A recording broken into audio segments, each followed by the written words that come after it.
سبحان الله وبحمده عدد خلقه ورضا نفسه وزنة عرشه ومداد كلماته. سبحان الله وبحمده عدد خلقه ورضا نفسه وزنة عرشه ومداد كلماته. سبحان الله وبحمده عدد خلقه ورضاء نفسه وزنة عرشه ومداد كلماته. نحمد الله العظيم ونصلي على رسوله الكريم. أما بعد. அன்பான பெரியோர்களே, ஜமாத்தார்களே, அல்லாஹ்வுடைய அருளால் ஃபஜ்ருடைய தொழுகையை தொழுதுவிட்டு நன்மையான காரியங்கள் குறித்து பேசுவதற்காக கேட்பதற்காக நாம் எல்லாம் வீற்றிருக்கிறோம். அல்லாஹ் தஆலா நம்முடைய அனைத்து இபாதத்துகளையும் பரிபூர்ணமாக கபூல் செய்வானாக. ஆமீன். சங்கையானவர்களே, நபி ஸல்லல்லாஹு அலைஹி வஸல்லம் இந்த மார்க்கத்தை பற்றி சொல்கிற போது அத்தீனு அந்நசீஹா, அதாவது இந்த தீன், இந்த மார்க்கம் உபதேசம் நிறைந்த மார்க்கம் என்று கூறுகிறார்கள். குர்ஆனை நாம் எடுத்து பார்த்தால் நிறைய உபதேசங்களை அல்லாஹ் சொல்கிறார். குர்ஆனை ஓதுகிற விஷயத்திலும் அல்லாஹ் உபதேசம் சொல்கிறான். ஈமான் கொள்கிற விஷயத்திலும் அல்லாஹ் உபதேசிக்கிறான். முத்தகீன்கள் இறையச்சவாதிகள் விஷயத்திலும் அல்லாஹ் குர்ஆனிலே உபதேசம் செய்திருக்கிறான். அதே போன்று இறை மறுப்பாளர்களாக இருக்கக்கூடியவர்களுக்கும் அல்லாஹ் நரகத்தை பயம் காட்டி உபதேசம் செய்திருக்கிறார். அதே போன்று நபி ஸல்லல்லாஹு அலைஹி வஸல்லம் அவர்களுடைய ஹதீஸுகளை எடுத்து பார்த்தால் பெரும்பாலும் எல்லாம் உபதேசம். நீங்கள் சொர்க்கம் போக வேண்டுமா, இந்தந்த காரியத்தை செய்யுங்கள். நரகத்தை விட்டும் உங்களை அல்லாஹ் பாதுகாக்க வேண்டுமா, இந்த காரியத்தை விட்டும் நீங்கள் ஒதுங்கி தவிர்ந்திருங்கள். அல்லாஹ்வுடைய அன்பும் அருளும் கருணையும் வேண்டுமா, இந்த இபாதத்துகளை செய்யுங்கள். இப்படி நிறைய குடும்ப விஷயத்திலிருந்து ஆன்மீகம் வரைக்கும் நபி ஸல்லல்லாஹு அலைஹி வஸல்லம் நிறைய உபதேசங்களை செய்திருக்கிறார். அது நம்முடைய மார்க்கமே உபதேசங்களால் நிறைந்த மார்க்கம். அப்படிப்பட்ட மார்க்கத்தில் இருக்கிறனா நமக்கு கீழே உள்ளவர்களுக்கு நாம் நன்மையான காரியங்களில் உபதேசம் செய்ய வேண்டும். அதே போன்று நமக்கு யாராவது உபதேசம் செய்தால் அந்த உபதேசத்தையும் நாம் எடுக்க வேண்டும். அருமையான பெருமக்களே, அந்த அடிப்படையில் தான் நம்முடைய பள்ளிவாசலில் ஒவ்வொரு நாளும் ஃபஜ்ருக்கு பின்னால் பயான் என்ற பெயரில் உபதேசம் நடக்கிறது. உபதேசத்தை கேட்டு பெறக்கூடிய மனோபக்குவம் இருக்கிறதே, இது எல்லோருக்கும் வராது. சில பேருக்கு உபதேசம் செஞ்சாலே பிடிக்காது, இல்லையா? நல்லதாக சொல்லுவோம். ஆனால் சில பேருக்கு உபதேசம் வந்தாலே செய்தாலே பிடிக்காது. உங்கள் வேலையை பார்த்துட்டு போங்க அப்படின்ட்டு போயிட்டு வந்துடுவார். அதான் ஒரு கதை ஒன்று சொல்லுவாங்க. இந்த தூக்கணாங்குருவி குரங்கை பார்த்து சொல்லிச்சான். தூக்கணாங்குருவி குரங்கை பார்த்து சொல்லிச்சான், என்னை மாதிரி நீ ஒரு கூடு கட்டிக்கலாம்ல, மரத்துக்கு மரம் தாவுற, கிடைச்ச இடத்துல எல்லாம் தூங்குற, படுத்துக்கிற, உனக்கென்று ஒரு வீடு எதுவும் இல்லை, எங்கே உனக்கு சௌகரியமோ அங்கே படுத்துக்கிற, அங்கே நீ அறியாத நேரத்தில் உனக்கு ஆபத்தும் அங்கே இருப்பதற்கு வாய்ப்பு இருக்குது. அதனால் என் வீட்டை பற்றியா நான் எவ்வளோ அழகாக கூடு கட்டியிருக்கிறேன். தூக்கணாங்குருவி இருக்குது, ரொம்ப நேர்த்தியாக கூடு கட்டும். அல்லாஹ் தஆலா தூக்கணாங்குருவி விஷயத்தில் கூட நமக்கு படிப்பினையை வைத்திருக்கிறான். அது எந்த காலேஜ்லேயும் போய் இன்ஜினியர் படிக்கலை. ஆனால் அது மாதிரி வீடு கட்டுறதுக்கு மனிதர்களால் முடியவே முடியாது. விஷஜந்துக்கள் நுழைவதற்கு அந்த தூக்கணாங்குருவி கூண்டில் ஒரு இடம் உண்டு. அந்த வாசல் வழியாக ஒரு பாம்போ ஒரு தேளோ உள்ளே போனால் உள்ளே எந்த ஒரு பிராணியும் இருக்காது. அதை டைவர்ட் பண்ணுறதுக்காக அது ஒரு வீடு கட்டுது, அது ஒரு வீட்டில் ஒரு வழியை வச்சுருக்குது. அந்த கூடை நம்ம பிரித்து பார்த்தா நம்மளை மாதிரியே அது படுக்கிறதுக்கு ஒரு பெட்ரூமு 4-5 பெட்ரூம் வச்சு கட்டும். அந்த அளவு ரொம்ப நேர்த்தியாக தூக்கணாங்குருவி தன் வீட்டை கட்டிக்கொள்ளும். அப்படிப்பட்ட தூக்கணாங்குருவி தான் சொல்லுது, என்னை மாதிரி ஒரு வீடு கட்டலாம்லன்னு சொன்ன உடனே இந்த குரங்கு என்ன செஞ்சிச்சான், சரின்னு கேட்கணும்ல, நல்லதுதானே சொல்லுது. நேராக போய் அந்த தூக்கணாங்குருவியினுடைய கூட்டை பிச்சு தூர போட்டு அந்த தூக்கணாங்குருவி சங்கையும் கடித்து துப்பிருச்சான். இது ஒரு கதை. எதுக்காகன்னா, உபதேசம் செய்வது இது போன்ற குரங்கை போன்ற சில மனிதர்களுக்கு பிடிக்காது. அது குரானை கொண்டு உபதேசம் செஞ்சாலும் சரி, ஹதீஸை வச்சு உபதேசம் செஞ்சாலும் சரி, நல்லோர்களுடைய வரலாறை கொண்டு உபதேசம் செய்தாலும் சரி, சில பேருக்கு உபதேசம் செய்வது பிடிப்பதில்லை. செய்தனா அலி ரலியல்லாஹு தஆலா அன்ஹு அவர்கள் சொல்வார்கள், குர்ஆனை கொண்டு யார் எனக்கு ஒரு இபாதத்தை உபதேசிக்கிறார்களோ, குர்ஆனுடைய கல்வியை கொண்டு யார் எனக்கு ஒரு இபாதத்தை உபதேசம் செய்கிறார்களோ, என் காலம் முழுக்க நான் அவருக்கு அடிமையாகி இருப்பதற்கு ஆசைப்படுகிறேன். சொல்கிறது யார்? அமீருல் முஃமினீன் சையதுனா அலி இப்னு அபீ தாலிப் ரலியல்லாஹு தஆலா. குர்ஆனுடைய கல்வியை கொண்டு ஒரு சின்ன இபாதத்து விஷயத்தில் எனக்கு யாராவது உபதேசம் செய்தாலும் கூட என் வாழ்க்கை முழுக்க அவருக்கு நான் அடிமை. இது போன்ற குணம் கொண்டவர்களாக மூமின்கள் நாம் இருக்க வேண்டும். அதே போன்று நமக்கு கீழே இருக்கிற நம்முடைய மனைவி, நம்முடைய பிள்ளைகள், யாரெல்லாம் நம்முடைய பொறுப்புக்கு கீழே இருக்கிறார்களோ அவர்களிடத்தில் இபாதத்து விஷயத்தில் நாம் உபதேசிக்க வேண்டும்.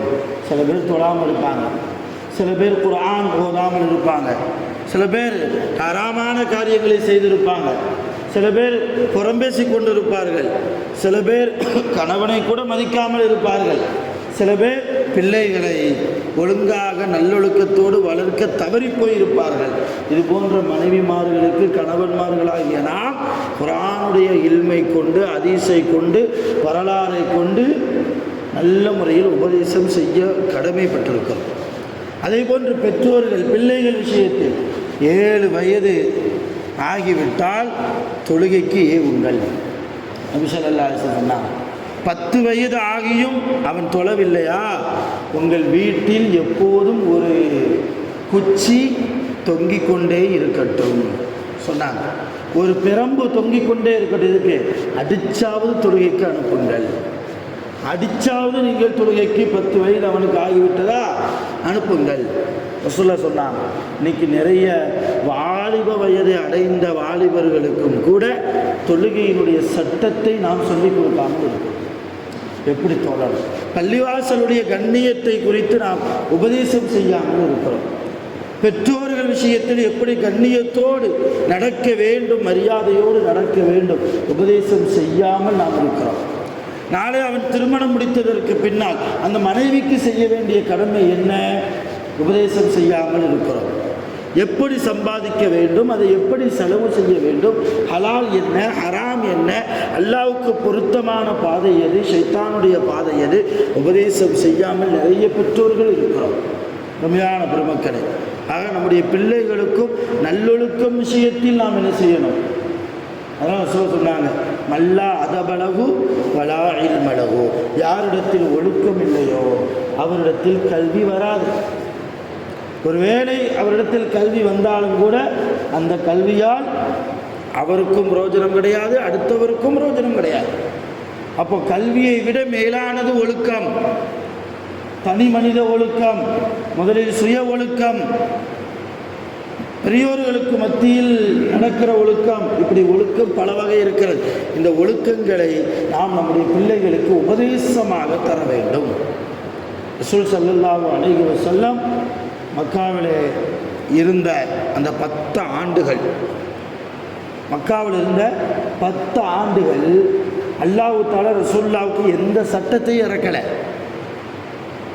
சட்டம் குறித்து வசனங்கள் இறங்கியதெல்லாம் மதீனாவுக்கு போனதற்கு பின்னால் தான். மதீனாவில் 13 ஆண்டுகள், 10 ஆண்டுகள் மதீனாவில், மக்காவில் 13 ஆண்டுகள். இந்த 13 ஆண்டுகளாக எந்த ஒரு சட்டங்களும் இறக்காமல் அல்லாஹ் ஜல்லஷானஹு வ தஆலா ஸல்லல்லாஹு அலைஹி வஸல்லம் அவர்களுக்கு மார்க்கம்னா என்ன என்ற உபதேசத்தை தான் இறக்கினார். ஒரு மனிதர் இன்னொரு மனிதரோடு எப்படி நடக்க வேண்டும், கொள்கை சம்பந்தமான விஷயம், மார்க்கம் சம்பந்தமான விஷயம், உபதேசம் சம்பந்தமான விஷயத்தை தான் அல்லாஹ் தஆலா ஆயத்துகளாக நபி ஸல்லல்லாஹு அலைஹி வஸல்லம் அவர்களுக்கு இறக்கினார். அதே போன்ற அருமையான பெருமக்களை, உபதேசத்தை நாம் பெற்றுக்கொள்ள வேண்டும். இது ஒரு பக்கம்.